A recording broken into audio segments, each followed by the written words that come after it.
और 48 घंटे बाद अमरनाथ की यात्रा शुरू हो जाएगी। भगवान शिव के जयकारों के साथ भक्त अपने आराध्य के दर्शन के लिए चढ़ाई शुरू कर देंगे और इन भक्तों की सुरक्षा के लिए चप्पे चप्पे पर सुरक्षा बलों की तैनाती की गई और पूरे जम्मू कश्मीर में आतंक के खिलाफ ऑपरेशन चल रहा है। इसी ऑपरेशन के दौरान सुरक्षा बलों ने घुसपैठ करने की कोशिश नाकाम कर दी और जैश के आतंकी को जिंदा पकड़ लिया।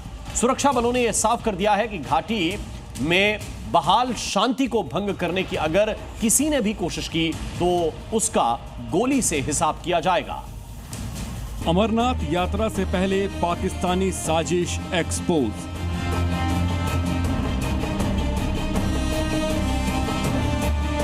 ऑपरेशन शील्ड ऑन, घाटी में घुसपैठ नाकाम।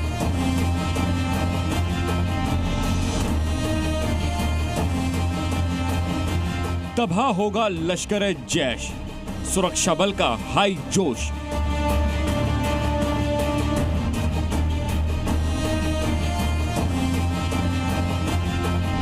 जम्मू कश्मीर के पहलगाम में जहां आतंकियों ने पर्यटकों का नरसंहार किया, जहां हिंदुओं से उनका धर्म पूछकर गोली मारी गई, उसी घाटी में ठीक 48 घंटे बाद बम बम भोले की गूंज सुनाई देगी।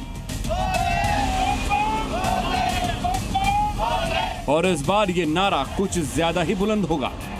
बैसरन घाटी में हमले के बाद आतंकी जिस रूट से भागे, उसी रूट से शिव भक्त बम बम भोले के जयकारे लगाते हुए गुजरेंगे और यहाँ पर भोले के भक्तों की रक्षा करेंगे हिंद के वो जाबाज सैनिक जो आतंकियों के लिए किसी काल से कम नहीं हैं। क्योंकि घाटी में चप्पे चप्पे पर सुरक्षा बलों का शील्ड जारी है, या यूं कह सकते हैं कि सुरक्षा बल आतंकियों के लिए जहन्नुम को तैयार कर रहे हैं।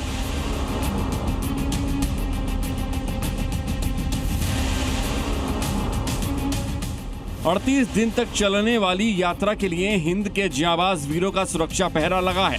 पूरे जम्मू कश्मीर में पुलिस, भारतीय सेना, सीआरपीएफ, एसएसबी, सीआईएसएफ और आईटीबीपी के 70,000 जवान तैनात किए गए हैं और इनकी तैनाती ने जम्मू कश्मीर में ऐसा चक्रव्यूह रच दिया है जिसे भेद पाना आसान नहीं है।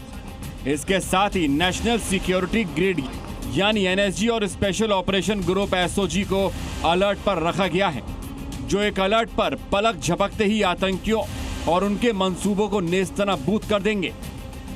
हर एक प्रकार की जो तैयारी है वो यहाँ पर की गई है, जिसमें अगर बात करें तो सीआरपीएफ की क्यूआरटी टीमें जो हैं वो यहाँ पर तैयार की गई हैं। आरओपी टीमें जिसमें भारतीय सेना और बीएसएफ की जो आरओपी टीमें हैं, रोड ओपनिंग पार्टीज, वो यहाँ पर तैनात की गई हैं। इसके अलावा अगर हम बात करें तो पूरा जो इलाका है, जो पूरा यात्री निवास है, इसके अलावा जहाँ जहाँ से भी यात्रा गुजरनी है वो पूरी तरह से नो फ्लाइंग जोन जो है वो पहले ही यहाँ पर उसे घोषित कर दिया गया है। पाकिस्तान में पलने वाले आतंकी अपने नापाक मंसूबे लेकर जैश की आतंकी राजौरी के तरकुंडी सेक्टर से घुसपैठ की कोशिश कर रहे थे, लेकिन भारतीय सेना के जवानों ने इनकी घुसपैठ को नाकाम कर दिया। सेना की गोलीबारी में जैश के 4 आतंकी घायल हो गए और वापस अपने आका के पास चले गए, जबकि जैश का एक जिंदा आतंकी सेना के हाथ लग गया, जिसके पास से पाकिस्तानी करेंसी बरामद हुई है।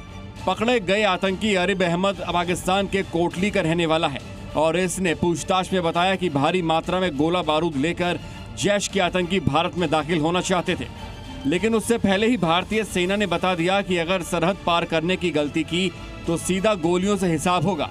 उधमपुर से लेकर अनंतनाग तक, राजौरी से लेकर पुंछ तक सुरक्षा बलों का ऑपरेशन जारी है। रियासी, डोडा, किश्तवाड़ और कठुआ में सुरक्षा बलों की भारी तैनाती है और घातक हथियारों से लैस ये जवान आतंकियों को पल भर में ढेर करने के लिए काफी हैं। जी न्यूज़।